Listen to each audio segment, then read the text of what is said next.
12 जून 1975 को Allahabad high court ने इंदिरा गांधी को तगड़ा झटका दिया।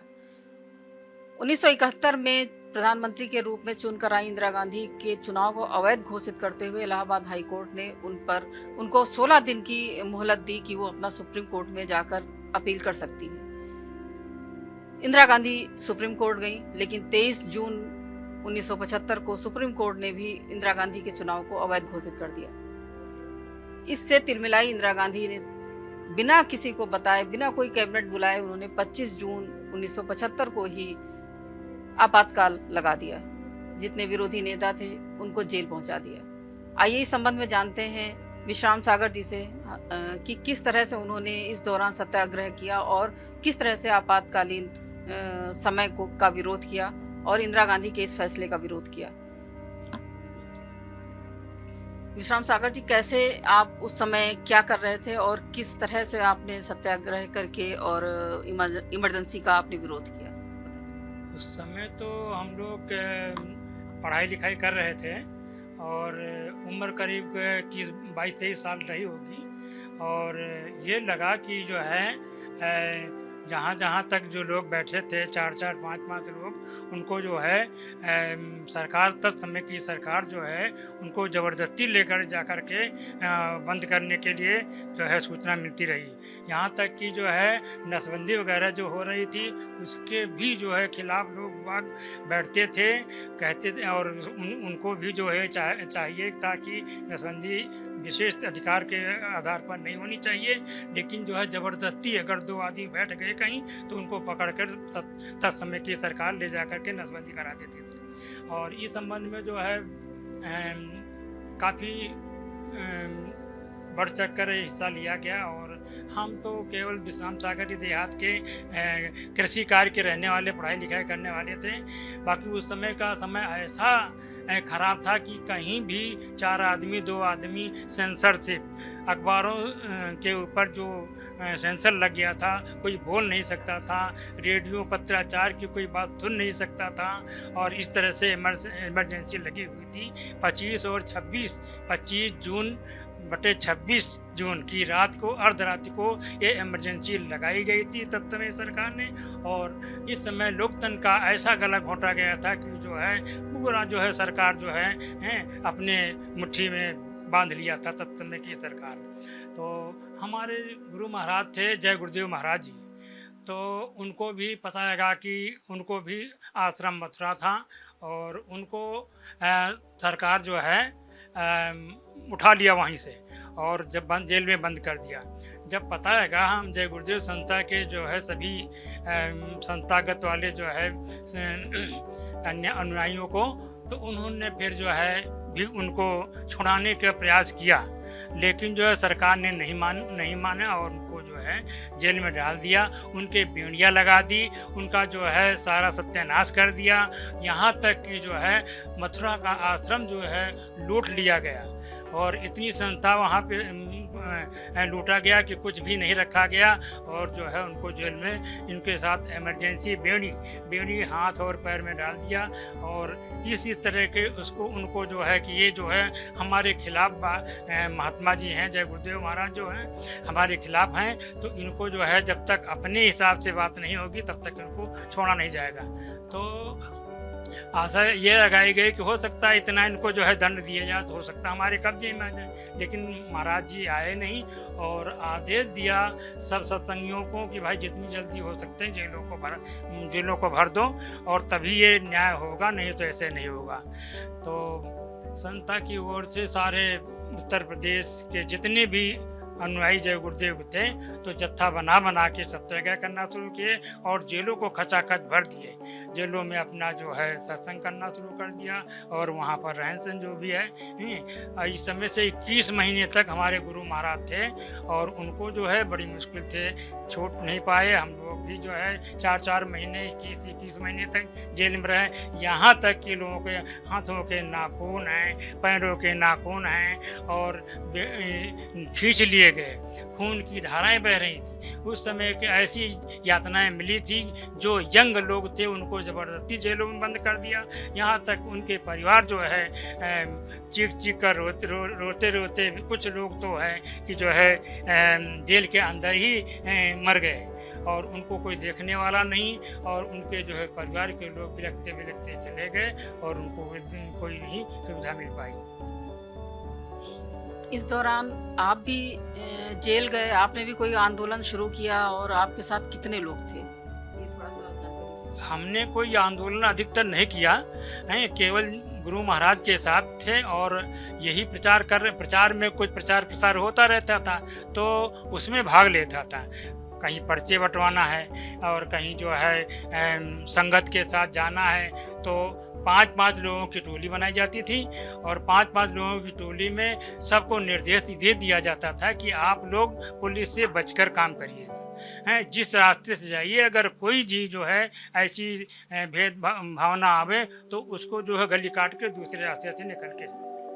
जैसे कि आपने अभी बताया कि 30 लोगों का जत्था था जो आप लोगों ने सत्याग्रह शुरू किया, तो किस तरह से उस सत्याग्रह को अंजाम दिया आपने? किस तरह से जेल पुलिस के हाथ आए या खुद सरेंडर किया?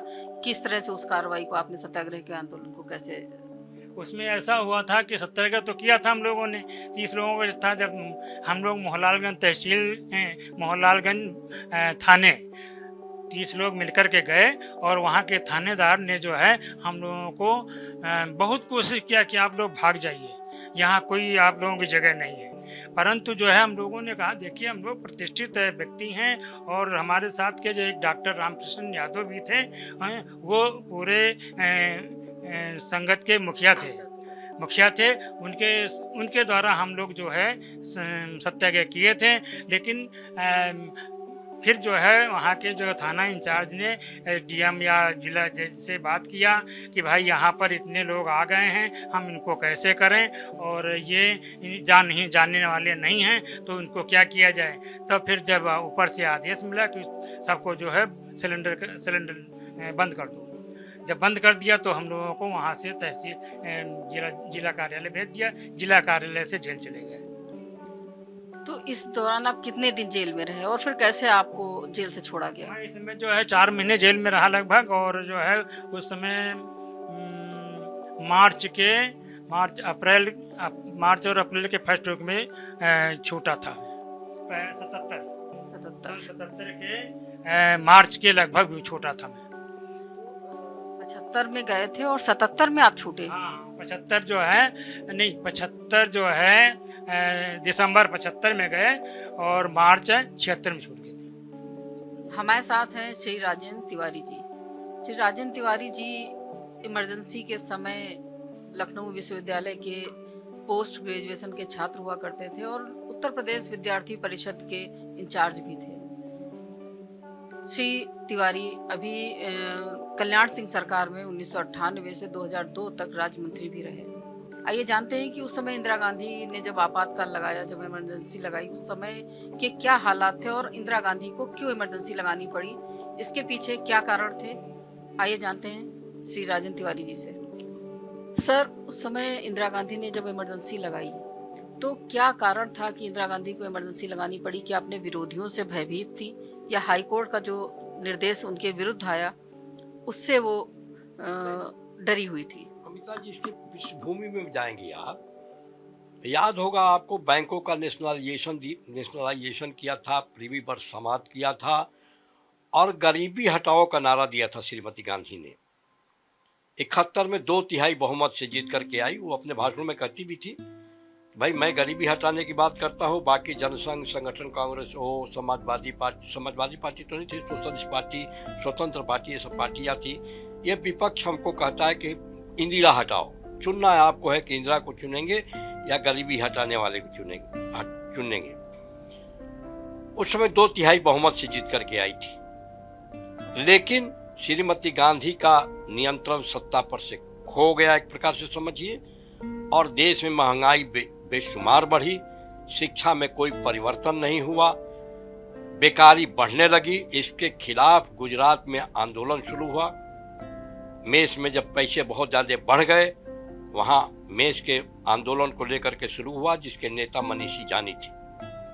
मनीषी जानी ने आंदोलन शुरू किया। उस आंदोलन आस्ते आस्ते आगे बढ़ता चला गया। बेरोजगारी, महंगाई, भ्रष्टाचार और शिक्षा में कोई न कोई परिवर्तन हो, रोजगार उन्मुक्त शिक्षा हो, ये मांगे उसमें जोड़ी गई। जयप्रकाश जी का भी आशीर्वाद वहां मिला, बाकी लोगों का मिला। सारे दल उस समय साथ में थे और ये स्थिति बन गई कि बाद में उसमें एक मांग और जुड़ गई। चिमन भाई पटेल उस समय वहां के मुख्यमंत्री हुआ करते थे। चिमन भाई पटेल के इस्तीफे की बात होने लगी। यहां तक चली कि चिमन भाई जब इस्तीफा देने जा रहे थे, तब भी लोगों ने राजभवन जाने से पहले उनको घेर लिया और कहा कि इस्तीफा दीजिए। बाद में उन्होंने बताया कि मैं जा रहा हूं। इसके बाद राष्ट्रपति शासन हो गया, चुनाव हुए। उस दिन 3 घटनाएं घटी थी इस देश में। जनसंघ और संगठन कांग्रेस ये दोनों ने मिलकर के गुजरात का चुनाव जीत लिया था। कांग्रेस बुरी तरह से परास्त हो गई थी। डीपी धर, जो रशियन लॉबी के बहुत बड़े जानकार थे, उनकी डेथ हो गई थी। और तीसरी घटना जो सबसे बड़ी हुई थी, वो हुई थी कि श्रीमती गांधी रायबरेली से चुनाव लड़ी थी राजनारायण जी के खिलाफ। राजनारायण जी ने पटिशन दायर किया था इलाहाबाद हाई कोर्ट में। जगमोहन लाल सिन्हा ने उस में जजमेंट जो दिया, उस जजमेंट में लिख दिया कि श्रीमती गांधी तमाम ऐसी चीजों का उपयोग किया। उसमें यशपाल कपूर थे, सरकारी कर्मचारी थे, उन्होंने दुरुपयोग किया था। उन सारी चीजों को लेकर के श्रीमती गांधी का चुनाव अवैध घोषित किया। अवैध घोषित ही नहीं किया, बल्कि उन्होंने 16 दिन का समय भी दिया इनको सुप्रीम कोर्ट में अपील करने के लिए। लेकिन साथ में शर्तें लगा दी थी 2 कि आप कोई निर्णय नहीं ले सकती और पार्लियामेंट के अंदर आप वोट देने का आपको अधिकार नहीं होगा। श्रीमती गांधी सुप्रीम कोर्ट गई। सुप्रीम कोर्ट में HR खन्ना थे, उन्होंने भी इसको बरकरार कर रखा। इस बीच में बिहार का आंदोलन चल रहा था, सारे लोग उस आंदोलन में व्यस्त थे। जयप्रकाश जी का नेतृत्व था और उस समय जयप्रकाश जी दिल्ली में प्रदर्शन किए, सारे लोग प्रदर्शन में गए थे, सारी चीजें हुई थी। और सड़कों पर जगह जगह कम से कम पूरे हिंदुस्तान भर में 5000 जगहों पर धरना था, श्रीमती गांधी इस्तीफा दो, क्योंकि आपको कोर्ट ने आपका चुनाव अवैध घोषित कर दिया, इसलिए इस्तीफा दीजिए।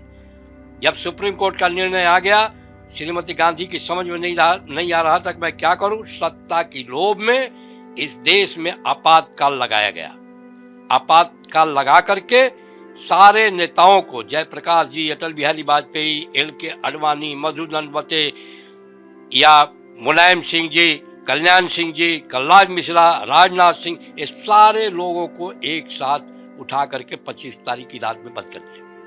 क्या हुआ था उस समय कि आपको महज इतनी कम उम्र में, 15 साल की उम्र में जेल में डाला गया? और ममता जी, ऐसा है कि उस समय मैं कक्षा 9 में पढ़ रहा था तुलसीपुर में।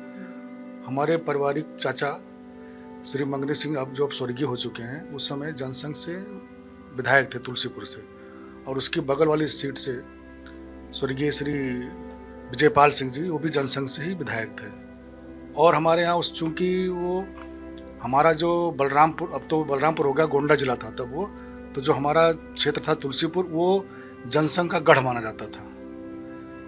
आपको जैसे कि पता होगा, श्री अटल बिहारी वाजपेयी जी भी वहाँ से 2 बार चुनाव लड़े हैं और 1 बार वहाँ से सांसद भी रहे हैं। पहली बार सांसद वो बलरामपुर से ही हुए थे। तो जनसंघ का बहुत बड़ा गढ़ था वो। तो वहाँ पे सरकार की, चूँकि आपातकाल लग चुका था, तो सरकार की सबसे ज़्यादा फोकस वहाँ पे उनका था। जो भी उस समय ज़माने में इंटेलिजेंस के लोग भी जो भी रहते रहे होंगे, ज़्यादा फोकस करते थे। तो इसलिए बड़े लोग ज़्यादातर अंडरग्राउंड हो गए थे। उसमें हमारा बचपन, हमको उसमें नाम याद आ रहा है, सुखदेव जी थे, वो शायद उसमें संघ के बड़े नेता थे हमारे ज़िले के। और भी लोग, तो बस सबका नाम हमको नहीं याद है क्योंकि मैं बहुत छोटा था उस समय। तो इन लोगों के बीच में कोई पत्राचार करने लगे, चूँकि हमारे पारिवारिक थे, तो कौन जाए कौन ना जाए, तो हमको भेज दे। चूँकि मैं उसमें तुलसीपुर पढ़ने जाता था, तो वहीं पढ़ने के बहाने मैं साइकिल से जाता था। 5 किलोमीटर हमारे गांव से स्कूल था, तो साइकिल जाता था। तो चूँकि हमारा पैर उसमें नहीं पहुंचता था, साइकिल पे छोटे थे, तो किसी चले जाते थे। तो इन सब के बीच में मैं पत्र व्यवहार का कराता था। उस समय कोई मोबाइल और फ़ोन का ज़माना नहीं था, तो पत्र व्यवहार को पत्र लिखते थे, तो मैं उसको लेके जाता था, उनको देता था। बाद में कुछ दिनों के बाद जब ये लोग हुए, तो कुछ पता चल गया वहाँ पे लोगों को कि ये लड़का जो है यही सब इधर उधर जाता है, सबको पत्र देता है, इसलिए सब अंडरग्राउंड रहते हैं। सबको पता चल जाती है, गतिविधि पता चल जाती है कि क्या गतिविधि, थाने पुलिस वालों की क्या गतिविधि है। फिर वो हमारे घर पर आए, हमारे ताऊ जी थे उस समय, उनसे पूछा हमारे बारे में। मैं उस समय स्कूल गया हुआ था, पूछा तो बताया कि हाँ है बेटा, तो बताई ऐसी सी बात है। तो हम जब लौट गया तो हमको गांव से पहले ही बाग में कुछ लोग मिल गए, परिवार के, उन्होंने घर मत जाना, पुलिस आई थी, ऐसा ऐसा है। मैं घर नहीं गया, 3-4 दिन तक मैं घर नहीं गया। हमारा एक दूसरा रिश्तेदारी थी थोड़े के पास में, मैं वहाँ तो 3-4 दिन रहा। फिर हमारे घर में प्रेशर बनाने के लिए, जो जिस लिए भी कुर्की करने के लिए आए कि अगर जो उसको पेश नहीं करोगे तो मैं ये कुर्क कर लूँगा। और उस ज़माने में बहुत कम लोगों के पास ट्रैक्टर हुआ करते थे, ट्रैक्टर खिंचवा ले गए थाने पे, तुलसीपुर थाना लगता था उस ज़माने में। फिर हम जब घर पे आए तो हमारे ताऊ जी ने कहा कि इससे नहीं काम चलेगा, तब दबाव रहेगा, तुम्हें बच्चे हो, तुम्हारा इससे कुछ होगा नहीं, चलो बात कर लेते हैं, ले जाके इंस्पेक्टर साहब से मिल लेते हैं, बात कर लेते हैं। तो फिर हमको लेके गए। उस समय बलरामपुर, हमारा सीओ सर्किल बलरामपुर लगता था, डिप्टी एसपी वहीं बैठते थे। फिर उनके सामने लेकर गए तो देखे कहे तो भी बच्चा है ये, बिल्ली है, इस बड़ा इतना बहुत खुराफाती है ये। तो उन्होंने कहा ऐसा करते हैं कि इसको तो हम कस्टडी में लेंगे, हमको पूछना है। तो हमसे तो पूछने के लिए उन्होंने लिया, लेकिन कुछ ज़्यादा, चूँकि लड़का था तो टार्चर तो कर नहीं पाए हमको, तो हम तो कुछ बताए भी नहीं, लेकिन हमको उन्होंने डिटेन कर लिया। और उसके बाद हमारे चाचा वहाँ के अच्छे एडवोकेट थे, स्वर्गीय हो गए विजय बहादुर सिंह जी, उन्होंने और सब रिश्तेदारों ने दबाव डाल के 14 दिन के बाद हमको वहाँ से रिलीज़ करा लिया। और चूँकि मैं नाबालिग था, इसलिए किसी पुलिस रिकॉर्ड में हमारा नाम भी नहीं रखा गया, इसलिए कि कानूनन ऐसा नहीं कर सकते थे। या तो हमको जुनैल बाल सुधार गृह भेजते, लेकिन उन्होंने ऐसा ना करके उसमें जेल गोंडा में थी, बलरामपुर में नहीं थी, वहाँ मैंने हमको रखा था। इसके बाद मैं वहाँ से 14 दिन बाद, हाँ, मैं वहाँ से आया घर। फिर उसके बाद फिर सब कुछ सामान्य रहा। तो लेकिन मैं भी अपने उसके बावजूद भी मैं लगा रहा। हमने कहा अब तो 14 दिन हो ही लिए हैं, ज़्यादा क्या होगा, फिर हमको 14 दिन रख लेंगे। तो अपने में कार्यकलाप में लगा रहा, जब तक इमरजेंसी रही तब तक। 25 जून को आपातकाल के 50 वर्ष पूरे हो रहे हैं। इन 50 वर्षों के दौरान इंदिरा गांधी द्वारा 25 जून 1975 को लगाई गई इमरजेंसी को कोई भी नहीं भूल पाया। इस दौरान राजनीतिक लोगों को तो, विरोधियों को जेल में तो डाला ही गया, साथ में बच्चों को भी नहीं छोड़ा गया, मासूमों को भी किसी न किसी आरोप में जेल में डाला गया। भारतीय जनता पार्टी इस वर्ष 25 जून को इमरजेंसी के दिन को लोकतंत्र की हत्या के रूप में मना रही है। इसी कड़ी में हमारे साथ, जिनकी उम्र उस समय महज 13 वर्ष थी और उनके पिता पीलीभीत के पूरनपुर तहसील से अध्यक्ष थे, उन्हें भी महज 13 साल की उम्र में जेल में डाला गया। हमारे साथ हैं दिनेश अग्निहोत्री जी। आइए हम बात करते हैं कि उन्हें किस तरह से जेल में और किन आरोपों में जेल में रहना पड़ा और कितने दिन रहना पड़ा। दिनेश जी, इंडिया डेली में आपका बहुत बहुत स्वागत है। किस तरह से आपने आपातकाल में अपने पिता की मदद की और किन आरोपों में आपको भी जेल में रहना पड़ा इतनी कम उम्र में, महज 13 साल में? हमारे ऊपर यही आरोप था कि पिताजी हमारे क्योंकि जनसंघ के अध्यक्ष थे उस समय पूरनपुर के, और उनको पकड़ने लोग आए तो मिले नहीं उनको। तो उन लोगों ने क्या किया कि हमको ले गए उठा के। जब हमको ले गए वो वहाँ पर ले जाने के बाद हमको बंद किए कि किसी तरीके से इनके पिताजी हमको मिल जाएंगे। लेकिन पिताजी फिर भी उनको नहीं मिले, उन्होंने हमको बंद किया। बंद करने के बाद जब हमारा चालान किया तो जज के सामने जब पेश किया जाता है तो मुझे जब पेश किया तो जज ने उम्र पूछा, देखने में लगते ही थे छोटे, तो उन्होंने कहा कि 13 साल के बच्चे को पकड़ के ले आए। वो तो उसको बहुत डांटा भी उन्होंने, जो पुलिस के लोग थे उनको डांटा। लेकिन उसके बाद भी उन लोगों ने हमको डिटेन किया, है नहीं। उसके बाद भी वहाँ से फिर हमको छोड़ दिया। उसके बाद में तो अपने घर पे फिर चले आए, कहा इनको घर पहुँचाइए, है नहीं। फिर घर पे पहुँचा के वो लोग गए, लेकिन उसके बावजूद भी पिताजी उनको नहीं मिले। वो अंडरग्राउंड थे उस समय पूरनपुर के, क्योंकि वो RSS के इसके जनसंघ के अध्यक्ष थे, लेकिन मिल नहीं पाए। दोबारा भी वो कोशिश करते रहे, लेकिन वो हमको पकड़ के तो ले ही गए थे, मगर जज ने जब उनको टाइट किया, डांटा, तो हमको छोड़ के कर दिया। लेकिन उस समय का जो मंजर था इमरजेंसी का, वो बहुत ज़बरदस्त था, और परिवार के लोगों को, इष्ट मित्रों को, सबको बहुत परेशान तंग किया उन लोगों ने, है नहीं। पुलिस वाले बहुत तंग किया करते थे। तो इतनी कम उम्र में आपको ये ज्ञान था कि हमें क्यों ले जा रहे हैं, हमें जेल में क्यों डाल रहे हैं, और जब आप निकले वहां से तो आपके बाल मन पर उसका क्या प्रभाव पड़ा, और आपने कुछ क्या मदद की थी पिता की जिस वजह से ले गए? अमिता जी, हम लोग क्योंकि पिताजी हमारे जनसंघ के क्योंकि अध्यक्ष थे, तो हमारे घर में उस तरह का एक माहौल तो था ही। और फिर लोकतंत्र के बचाने के खिलाफ जो बातें घर में होती थी, तो पिताजी उसमें लगे हुए थे, हम देखते ही थे, सब बच्चे थे। लेकिन 13 साल का बच्चा भी सब समझता तो है ना। तो आप थे हमारे साथ श्री दिनेश अग्निहोत्री जी, जिन्होंने बताया कि किस तरह से महज 13 साल की उम्र में उन्हें भी उनके पिता नहीं मिले, उस स्थिति में पुलिस ने उन्हें भी जेल में डाल दिया। और हालांकि जज ने उन्हें, पुलिस को फटकार लगाई, उसके बाद भी उन्होंने, पुलिस ने अग्निहोत्री जी को नहीं छोड़ा।